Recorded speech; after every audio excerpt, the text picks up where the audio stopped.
سورۃ الجمعہ کی آخری آیت ہے، آیت نمبر 11۔ الحمدللہ وکفی والسلام علی عبادہ الذین اصطفی، خصوصاً علی سید الرسل وخاتم الانبیاء وعلى آلہ واصحابہ الاتقیاء۔ اما بعد فاعوذ باللہ من الشیطان الرجیم، بسم اللہ الرحمن الرحیم۔ وَإِذَا رَأَوْا تِجَارَةً أَوْ لَهْوًا انفَضُّوا إِلَيْهَا وَتَرَكُوكَ قَائِمًا قُلْ مَا عِندَ اللَّهِ خَيْرٌ مِّنَ اللَّهْوِ وَمِنَ التِّجَارَةِ وَاللَّهُ خَيْرُ الرَّازِقِينَ۔ وَإِذَا رَأَوْا تِجَارَةً، اور جب ان لوگوں نے دیکھا کسی سوداگری کو، او لہون یا کسی کھیل تماشے کو، انفضوا الیہا تو یہ اس کی طرف نکل گئے، وترکوک قائما اور آپ کو چھوڑ گئے کھڑے ہونے کی حالت میں۔ قل ما عند اللہ، اے پاک پیغمبر صلی اللہ علیہ وسلم آپ فرما دیجئے کہ جو کچھ اللہ کے پاس ہے، خیر وہ بہت بہترین ہے، من اللہو ومن التجارہ کھیل تماشے سے اور سوداگری سے، واللہ خیر الرازقین اور اللہ بہترین رزق دینے والا ہے۔ سورۃ الجمعہ کی آخری آیت ہے، تعلق اس آیت مبارکہ کا بھی جمعہ کے ساتھ ہی ہے، اس کے خطبہ کے ساتھ ہے۔ مفسرین کرام رحمہم اللہ نے اس کے پس منظر میں ایک واقعہ لکھا ہے، اور اس واقعے کی بنا پر اللہ رب العالمین نے یہ تربیت فرمائی حضرات صحابہ کرام رضی اللہ تعالی مجمعین کی بھی، اور آپ کی وساطت سے قیامت تک آنے والے سارے امتیوں کی۔ ہوا یوں کہ ایک دفعہ آپ صلی اللہ علیہ وسلم جمعہ کا خطبہ ارشاد فرما رہے تھے، بقول علامہ ابن کثیر رحمۃ اللہ علیہ۔ یہ اس وقت کی بات ہے جب نماز جمعہ پہلے ہوتی تھی اور خطبہ جمعہ نماز کے بعد ہوتا تھا۔ جس طرح عیدین کے موقع پہ پہلے نماز ہوتی ہے، بعد میں خطبہ ہوتا ہے۔ ابتداء اسلام میں اسی طرح مدینہ منورہ میں جب آپ صلی اللہ علیہ وسلم تشریف لائے اور جمعہ مبارک کا آغاز کیا تو نماز پہلے ہوتی تھی اور خطبہ بعد میں ہوتا تھا۔ نماز ہو چکی تھی، خطبہ ہو رہا تھا کہ اس دوران ایک تجارتی قافلہ مدینہ منورہ میں پہنچا، جس قافلے کے ہیڈ حضرت دحیہ کلبی رضی اللہ تعالیٰ عنہ تھے، جو اس وقت تک ابھی مسلمان نہیں ہوئے تھے۔ وہ تجارتی قافلہ لے کر، بہت سا ساز و سامان لے کر مدینہ منورہ پہنچے، اور ان دنوں میں مدینہ منورہ میں اشیاء کی بڑی قلت تھی، چیزیں بہت کم تھی، غلہ اناج ختم ہوا پڑا تھا۔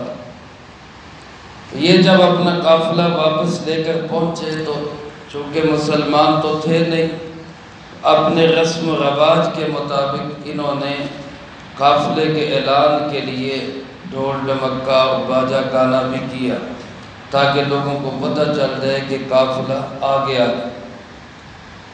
ادھر حضرات صحابہ کرام رضی اللہ تعالی مجمعین جو مدینہ منورہ میں تھے، مسجد نبوی میں تھے، رسول اللہ صلی اللہ علیہ وسلم خطبہ ارشاد فرما رہے تھے۔ تو یہ اس کھیل تماشے ڈھول ڈمکے اور گانے باجے کی آواز سن کر خطبہ چھوڑ کر ادھر چلے گئے۔ علماء نے لکھا اس کی وجوہات کئی ہیں۔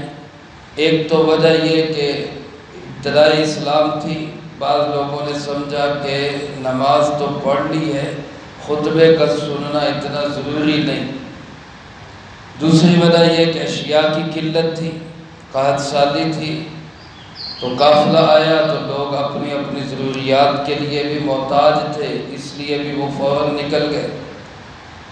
اور تیسری وجہ یہ بھی تھی کہ اندازہ یہی تھا کہ جیسے صورتحال ہے، اشیاء کی قلت ہے، چیزیں جلدی ختم ہو جائیں گی، تو لہذا فوراً پہنچو۔ اس لیے بھی ممکنہ طور پر حضرات صحابہ کرام رضی اللہ تعالی مجمعین سے یہ ایک لفظش ہو گئی، اور وہ آپ کو خطبہ دیتا ہوا چھوڑ کر اس قافلے کی طرف چلے گئے۔ حضرات صحابہ کرام رضی اللہ تعالی مجمعین کی ایسی جو چھوٹی موٹی لفظشیں ہیں، بھول چکے ہیں، یہ بھی امت کی تربیت کے لیے ہمیں اللہ پاک نے کچھ سمجھانا ہوتا تھا تو اس کے لیے ایسی چوک ان سے کروائی جاتی تاکہ بعد میں آنے والی امت کے سامنے مسائل واضح ہو جائے۔ یہ حضرات صحابہ کرام رضی اللہ تعالی مجمعین اس طرح نکلے اس قافلے کی طرف کہ حضرت جابر رضی اللہ تعالی فرماتے کہ سوائے 12 آدمیوں کے باقی سب چلے گئے، جن میں حضرت ابوبکر، حضرت عمر، حضرت علی اور خود حضرت جابر اور کچھ حضرات، یہ صرف 12 رہ گئے، باقی سب چلے گئے۔ اور سرکار دو عالم صلی اللہ علیہ وسلم نے ارشاد فرمایا کہ اگر یہ سب کے سب چلے جاتے، کوئی بھی یہاں نہ بچتا، تو مدینہ منورہ پہ ایسا قہر خداوندی نازل ہوتا کہ سب جل کے بھسم ہو جاتے۔ اللہ کے پیغام کی اتنی ناقدری ہوگی، اس لیے کہ 12 رہ گئے اور وہ استقامت کے ساتھ بیٹھے رہے، خطبہ سنتے رہے، وہ اپنی جگہ سے نہیں ہلے، ان کی برکت سے باقی بھی سارے بچ گئے۔ اللہ پاک نے اس پہ تربیت کرتے ہوئے، تنبیہ کرتے ہوئے، سمجھاتے ہوئے یہ آیت مبارکہ نازل فرمائی۔ فرمایا وَإِذَا رَأَوْا تِجَارَةً، یہ لوگ جب انہوں نے ایک تجارت دیکھی، او لہون، یا کھیل تماشا دیکھا، اس کھیل تماشے میں نکارہ بھی ہو سکتا ہے، ڈھول ڈھمکا بھی۔ عام طور پہ آج کل بھی کوئی ایسا موقع ہوتا ہے تو لوگ ڈھول بجاتے، کسائیوں کی دکانوں پہ کہیں اونٹ ذبح ہونا ہو تو وہ ڈھول کے ساتھ جو ہے بجا کے اعلان کرتے ہیں آج یہاں پہ اونٹ ذبح ہوگا۔ اگرچہ یہ ڈھول کی آواز اسلام میں ناجائز ہے، انتہائی ناپسندیدہ ہے۔ حضرت عبداللہ ابن عمر رضی اللہ تعالیٰ ایک جگہ سفر کر رہے تھے، شاگرد چھوٹا بچہ ساتھ تھا، تو اپنے کانوں میں انگلیاں ٹھوس لی اور اس بچے سے بار بار پوچھتے رہے کہ ڈھول کی آواز آ رہی کہ بند ہو گئی۔ جب اس نے کہا کہ جی اب ڈھول کی آواز بند ہو گئی تو پھر کانوں سے انگلیاں نکالی، اور پھر فرمایا میں بھی جناب نبی پاک صلی اللہ علیہ وسلم کے ساتھ اسی طرح سفر میں تھا کہ ڈھول کی آواز آئی تو آپ نے کانوں میں انگلیاں ٹھونس لی، اور مجھ سے بھی اسی طرح بار بار پوچھتے رہے کہ ڈھول کی آواز آ رہی کہ بند ہو گئی۔ جب میں نے کہا بند ہو گئی پھر آپ نے کانوں سے انگلیاں نکالی۔ یعنی آپ صلی اللہ علیہ وسلم کو اس قدر ناپسندیدہ تھی یہ ڈھول کی آواز۔ لیکن چونکہ یہ قافلہ جو آیا اس کے سردار اس وقت تک مسلمان نہیں تھے، اس لیے انہوں نے اپنے رواج کے مطابق ڈھول بجایا۔ اللہ پاک فرماتے ہیں کہ انہوں نے جب اس تجارتی قافلے کو دیکھا اور وہ ڈھول کی آواز یا کھیل تماشے کی آواز سنی تو انفضوا الیہا، اس کی طرف نکل گئے، اس ڈھول ڈھمکے اور کھیل تماشے اور تجارت کی طرف نکل گئے۔ وَتَرَكُوكَ قَائِمًا، اور آپ کو کھڑے ہونے کی حالت میں چھوڑ گئے۔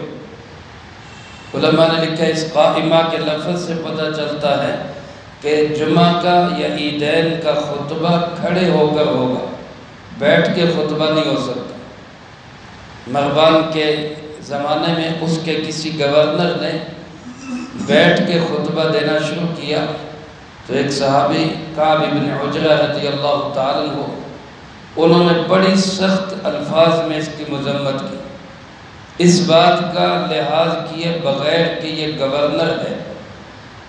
یہ اسلام کا ایک سنہری دور تھا کہ جب حق بات علی اعلان کہی جاتی تھی۔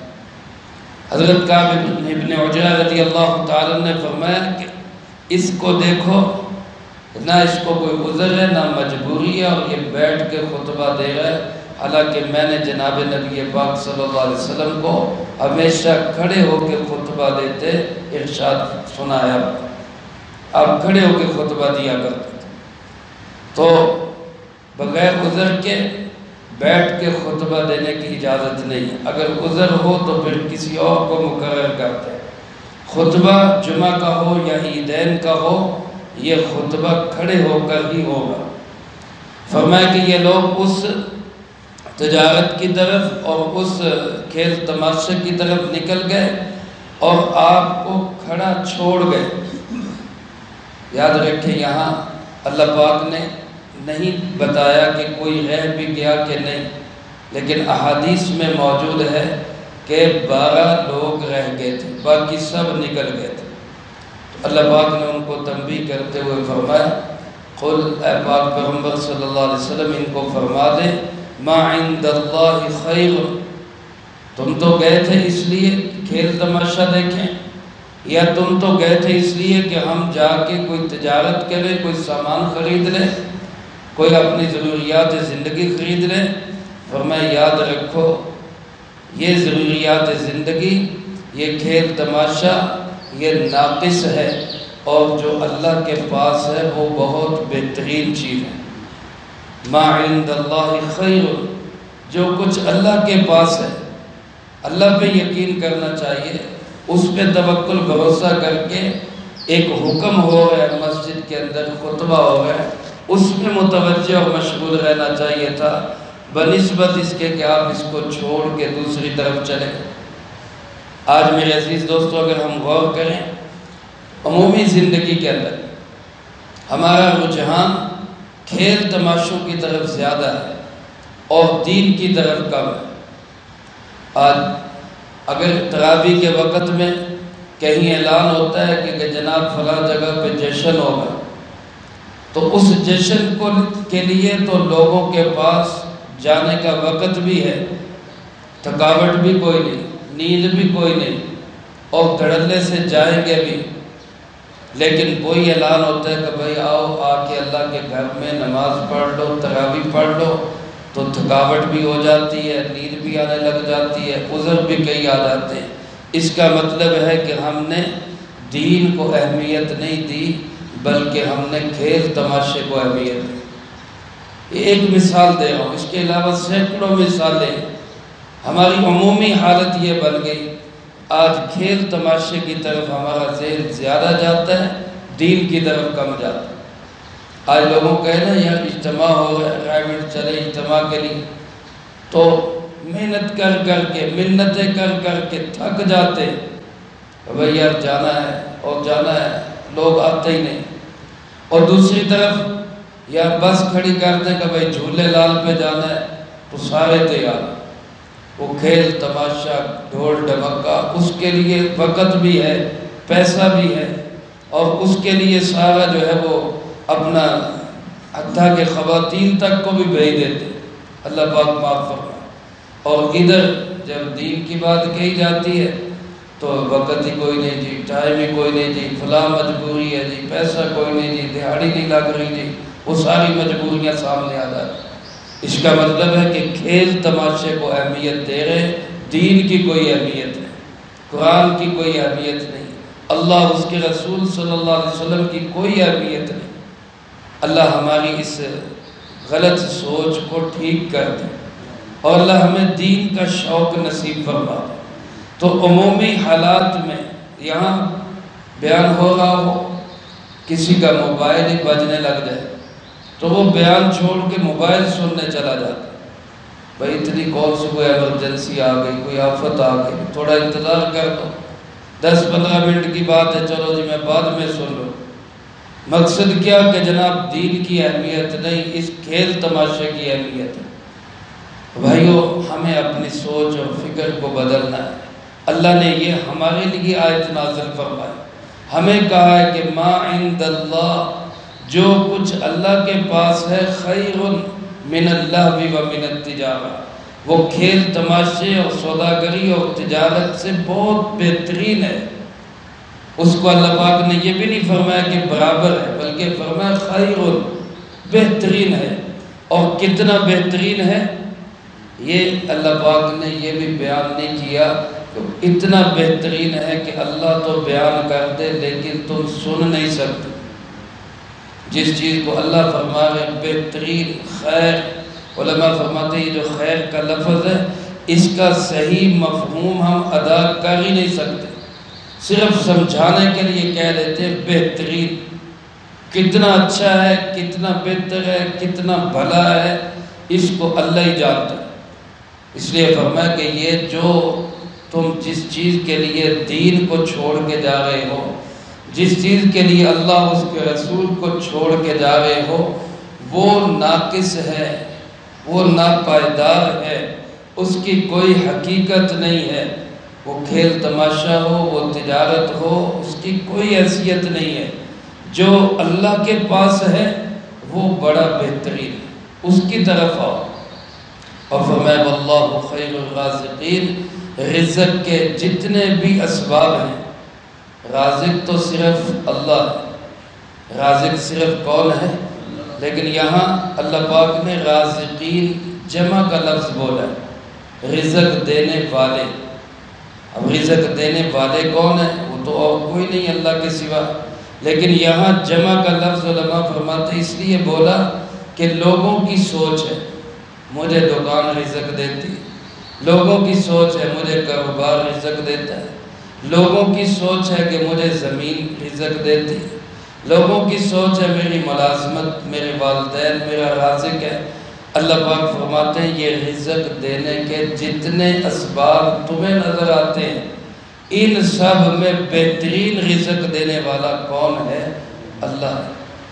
لہذا اسباب کی طرف دھیان نہ دو، مسبب الاسباب کی طرف آؤ۔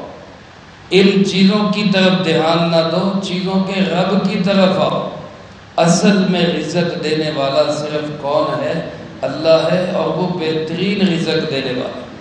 تو حضرات صحابہ اکرام رضی اللہ تعالیٰ مجمعین کے لیے بھی تنبیہ ہوئی، مجھے اور آپ کو بھی اللہ پاک نے یہ سمجھا دیا کہ ہمیشہ کے لیے اولیت دین کو دو، پہلے نمبر پہ اللہ اور اس کے رسول صلی اللہ علیہ وسلم کو رکھو، اور پھر دوسرا نمبر اپنی تجارت، کاروبار یا دوسری چیزوں کو دو۔ اس کے علاوہ اگر ایک انسان دین کو اہمیت نہیں دے گا، پہلے نمبر پہ نہیں رکھے گا، ناقدری کرے گا، تو پھر ہو سکتا ہے اللہ اس سے دین چھین ہی لے۔ اللہ ہم سب کی سے حفاظت فرمائے۔ آج کے اس دور میں بھی میرے عزیز دوستو، دین اور اللہ اس کے رسول صلی اللہ علیہ وسلم کو فوقیت اور اہمیت دینے کی ضرورت ہے۔ اللہ ہم سب کو اس کی توفیق نصیب فرمائے، جو کہا سنا اس کو زندگی میں لا کے دوسروں تک پہنچانے کی توفیق عطا فرمائے۔ اللہم انت السلام و منک السلام، تبارک ربنا و تعالیت یا ذا الجلال والاکرام۔ اللہم اعنا علی ذکرک و شکرک و حسن عبادتک۔ اللہم احسن عاقبتنا فی الامور كلها واجرنا من خزي الدنيا وعذاب الآخرة۔ اللہم باقیتا کباقیت الولید، اللہم استر عوراتنا وآمن روعاتنا۔ اللہم انا نجعلک فی نحورهم ونعوذ بك من شرورهم۔ اللہم اکفنا بحلالک عن حرامک واغننا بفضلک عمن سواک۔ اللہم اکفنا کل مہم من حیث شئت ومن این شئت، رب اغفر وارحم وانت خیر الراحمین۔ رب ارحمهما كما ربياني صغيرا اللهم ربنا تقبل منا إنك أنت السميع العليم